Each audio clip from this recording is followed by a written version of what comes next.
crybaby. He's crying. He sounds like a baby.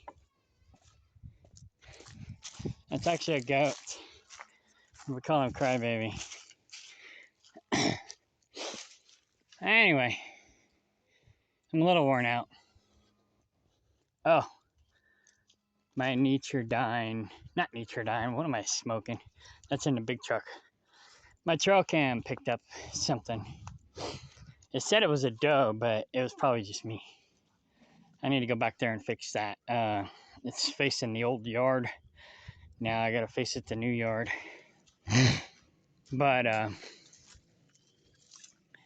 anyway, some of the goats are out.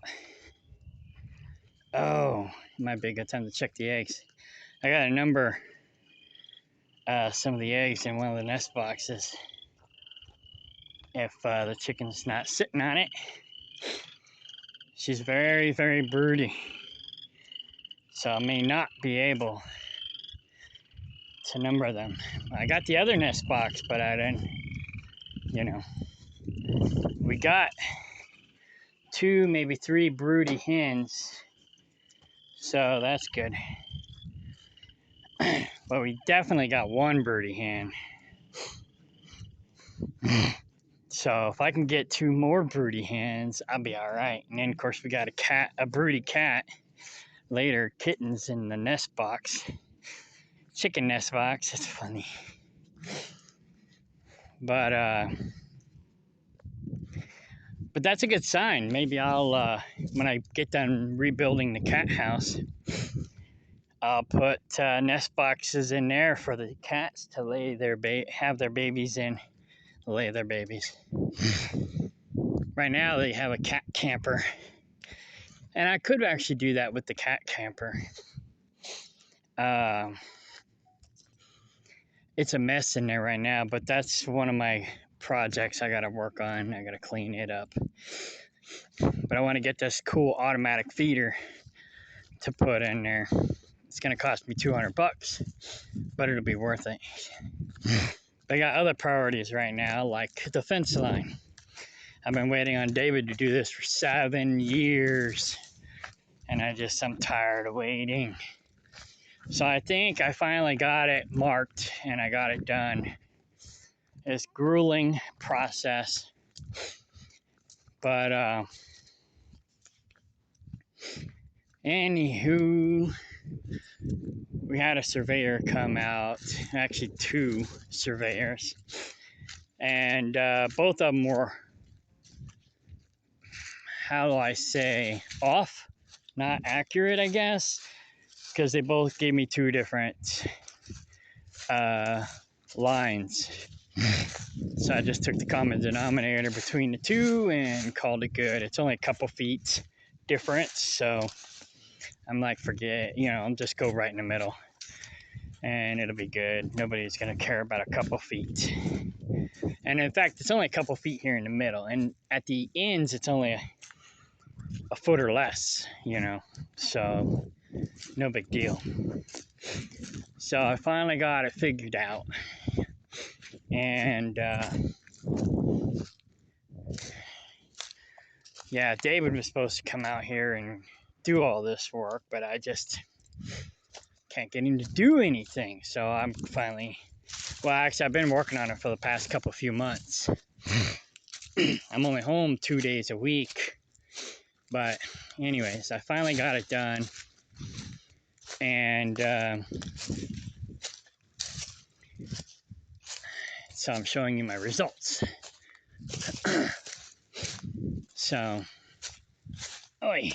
it's not perfectly straight, but it's pretty dang close. Maybe a couple inches off from being perfectly straight, but I'm hiring another guy to come out and do the fence work since I can't rely on David to do it. And I even offered to pay David to do it, and he still didn't do it. So let's pay somebody else to do it. So I got it fairly straight. Like I said, it might be an inch or 2 off. But once I get the professional out here, he'll fix my mistakes. And it'll be good.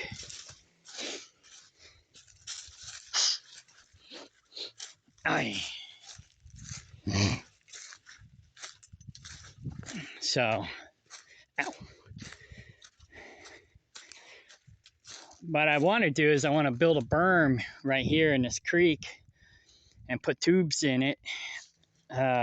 Some people call them culverts. Some people call them whistles.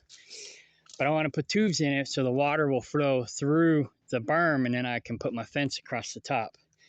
So meanwhile, after I get this all cleaned up, I'll basically put cattle panels through here temporarily till I buy a backhoe and a front loader, backhoe with a front loader, and come back here and build this up myself. The tubes alone is going to cost me about $4,000 to $5,000. It'd be a little cheaper if I got a big tube or culvert, but then predators can come onto the property. So I'm going to get the smaller ones.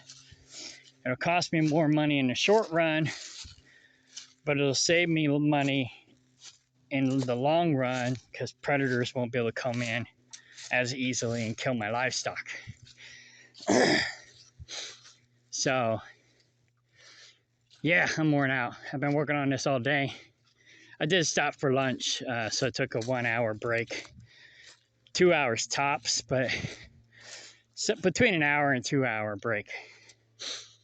And then I came back and finished working. But I gotta go talk to my lawyer here in a minute.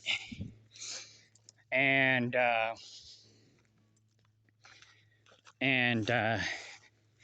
then I'll come back over here and get finished. So right here, it's a little crooked. It's fairly straight back there, but up here, it's a little crooked. But again, I'll pay the professional to straighten it out.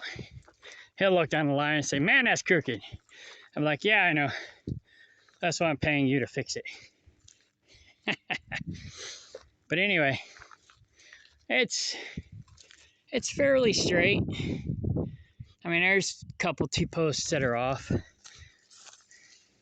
there's two that are really off because they're 7-footers. So I didn't put them in the ground. I just kind of stabbed them in the ground.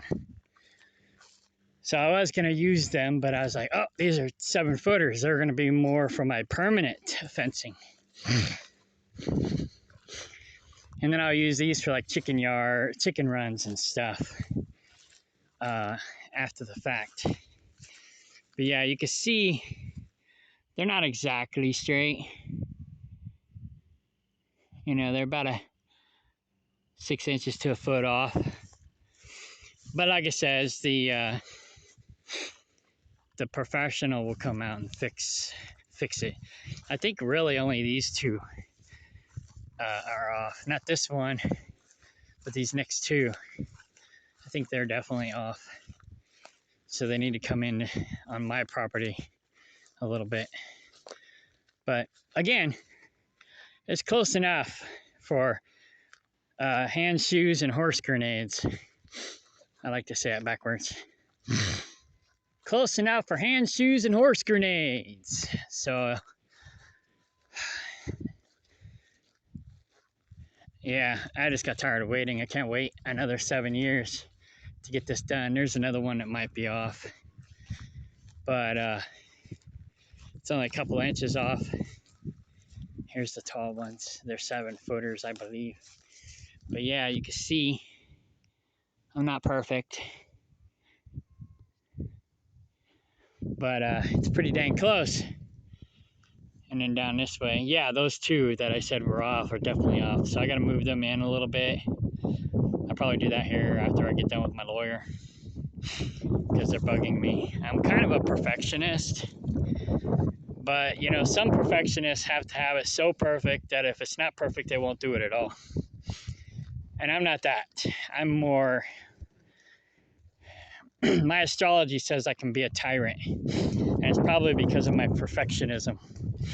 So I'm a get her done kind of guy, and it doesn't have to be perfect. It just has to be close enough, you know, as long as it works. I mean, I don't like things being done half-ass. I don't like things to be looking trashy. But again, it doesn't have to be perfection. It just has to be almost perfection. and it has to look decent. You know, I don't like things looking trashy. I'm a Leo, so I do like things to have a little bit of a cosmetic effect. I like it to be kind of uniform. I don't want it to look ghetto or trashy. So, anyways, so that's the south fence line. My fencing guy should be coming out tomorrow or next week. I haven't heard back from him yet, but he said last week he'd be here this week. But, you know, things change. So, at least I got this done. And I pretty much got the front of the north goat yard perimeter lined out.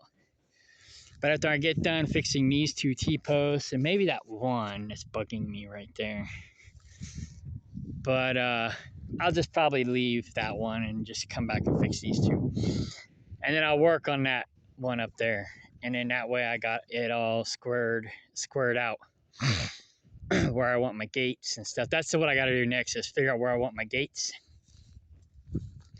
The gates going east and west are easy, but the gates going north and south are the ones I got to figure out. Because what I want to do is after I get this fence done, I'm going to put goat yards here too. I was going to make the driveway all the way around, but I changed my mind. I'm going to have the driveway go down the middle like normal people.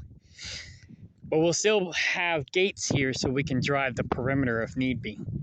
And that'll also be how we rotate the animals from yard to yard. So we'll be able to drive the perimeter.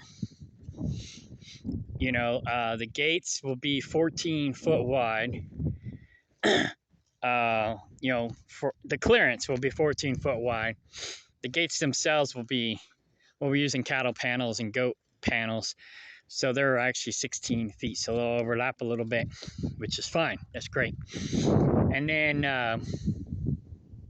yeah, I want 14 feet wide so that we can drive through, you know, with heavy equipment if need be. And the goat yards will be approximately 180 to 190 square feet. You know, like, not really square feet, but, you know, each side. So 50 by 50 for like my gardens. And then 185, 190 by 185, 190. Maybe just go 200, call it even. But 200 by 200. So I got to measure the distance to see what a round number would be for my distance between, you know, each yard. I don't know what that would be, my length. And then, yeah, the length. And then, so figure out what the length is that I want, and then divide that by how many yards I want to make it kind of square. And then do 185, 190 to 200. It's 185 up by the greenhouse because I wanted the proper clearance between the greenhouse and the yard for driving and whatnot. So that's why the front is 185. And so I'll probably gradually make it 200 back here, kind of slowly widen it to 200 out here. So 185, 190, 195, 200, kind of like that. And then on this side, I'll figure that out later. So anyways, I'm going to grab these, take them up front because they're going to be more permanent T-posts. They're 7-footers. We use 7-footers because we want to put barbed wire or electric fence across the top. So, and I got 2 new potential business partners coming this year. So maybe this year will be, you know, our year. Maybe things will start happening again and we'll be productive again. I don't know. We'll see. So, I guess, you know, I don't know. I try not to give up. I try not to be pessimistic and negative. It's just not always easy. And I try to keep my chin up. I've been just keeping going, keeping on, even though I didn't see the light at the end of the tunnel. And now I'm starting to see the light at the end of the tunnel. So who knows? Hopefully these 2 new people work out. And then there's another girl who wants to come up, but she needs to go get transportation. I have a rule that everyone has to have transportation. You have to have a driver's license, even though I'm not really, for the New World Order bullcrap. But, if you don't have your own horse and buggy, which we don't really have enough foliage for horses, anyways, then you're going to have a driver's license and you're going to have a vehicle. Because I don't want people to be stranded here or even feel like they're stranded here. I want everybody to be able to come and go if they need to. So that's the rule. So if you don't have a driver's license and you don't have transportation, you need to get that before you come here. And I don't know what I'm going to have to do about David because he don't have either one now. But I guess we'll figure it out. He used to, but he let it all go. Okay, bye.